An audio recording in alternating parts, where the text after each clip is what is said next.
Russia Ukraine যুদ্ধাবসানে white হাউসে আসন্ন গুরুত্বপূর্ণ বৈঠকের আগে বড় ঘোষণা দিলেন ডোনাল্ড ট্রাম্প।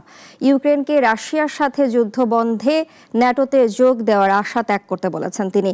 2014 সালে রাশিয়ার দখলে যাওয়া ক্রিমিয়াকেও আর ফিরে পাওয়া সম্ভব না বলে জানিয়েছেন তিনি। বিস্তারিত জানাচ্ছেন শাশ্বতী সরকার।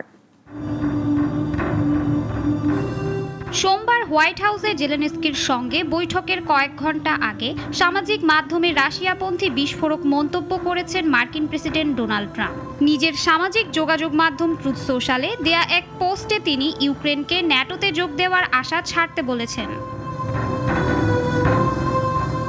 পোস্টে ট্রাম্প বলেন, ইউক্রেন যদি রাশিয়ার সঙ্গে চলমান যুদ্ধের অবসান চায় তাহলে ন্যাটোতে যোগ দেওয়ার আশা ত্যাগ করতে হবে।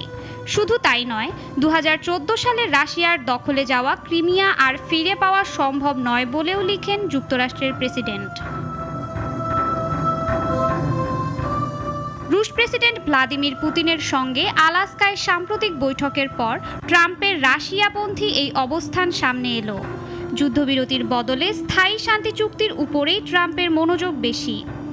এর আগে গত শনিবার ইউক্রেনের শিল্পাঞ্চল দোনেৎস্ক রাশিয়াকে দিয়ে দেওয়ার কথা বলেছিলেন তিনি।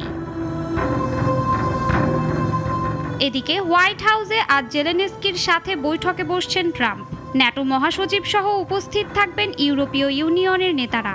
এত অল্প সময়ে এত বড় কূটনৈতিক জমায়েতকে নজিরবিহীন বলেই মনে করছেন বিশ্লেষকরা। এদিকে মার্কিন পররাষ্ট্রমন্ত্রী মার্কো রুবিও বলেছেন, যুদ্ধ শেষের পথ এখনও দীর্ঘ। বলেন, কিছু অগ্রগতি হলেও যুদ্ধাবসানে এখনও দীর্ঘ পথ পাড়ি দিতে হবে দুই দেশকে। শাশ্বতী সরকার, নাগরিক।